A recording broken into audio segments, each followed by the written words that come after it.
Hey folks, welcome back to Marshall Business Matters. I'm Paul. In this series, we're talking about the rules of three, how the number three can help you make good choices for your school or your club. Keep watching to find out how the rule of 3% can help you in understanding your numbers.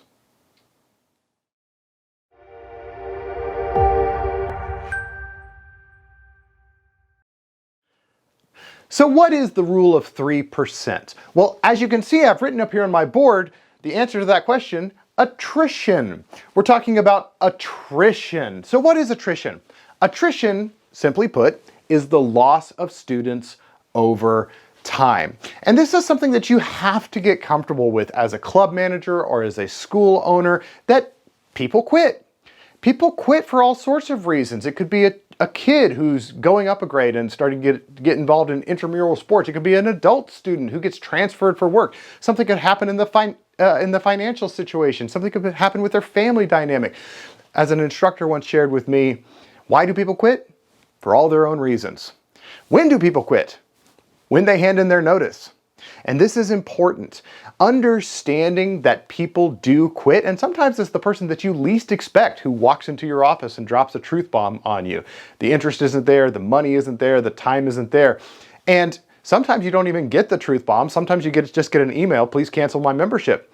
The key to remember is that attrition is normal. It is natural. It's just part of the normal, natural order of things. Now, as humans, we have an instinctual response when somebody wants to sever a relationship with us. It's kind of a defensive mechanism. Our first instinct is to be like, why? Why do you want to sever that relationship? What did I do wrong? What could I have done differently? What if?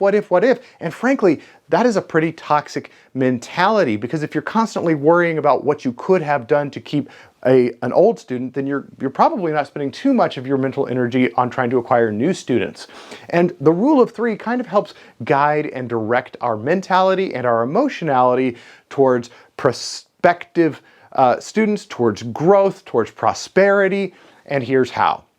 The rule states that if your attrition rate is at or less than 3% month over month, you're probably doing just fine. Now, what do I mean by that? Obviously, it's painful emotionally, mentally, possibly even financially to lose a student.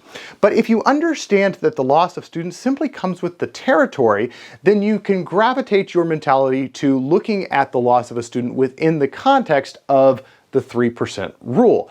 Is the loss of this student within the boundaries of a 3% attrition rate? If it is, then there's probably nothing that I'm really doing wrong. This is just a fact of life.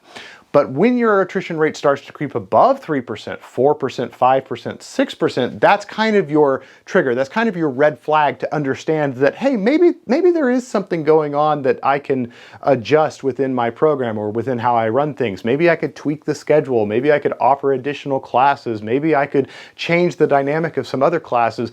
Because once that number starts creeping up too high, it becomes really, really challenging to have your growth rate exceed your attrition rate. And as long as your growth rate is higher than your attrition rate, great, but 3% should be manageable for just about any school, any program. So there it is. There's the rule of thumb. Just because somebody walks into your office and says, I've had enough, doesn't mean the alarm bell should start sounding. It is just a fact of life. And so long as your attrition rate is remaining at or below 3%, there's probably nothing that you really need to change. There's no problem that needs to be fixed if you're within the 3% boundary. If you're above the 3% boundary, it's a great signal that maybe something should be adjusted. Anyway, that's it. I hope this helps. Stay tuned for more. Like and subscribe so you don't miss future updates. And remember, you watch Marshall Business Matters because Marshall Business matters. Take care.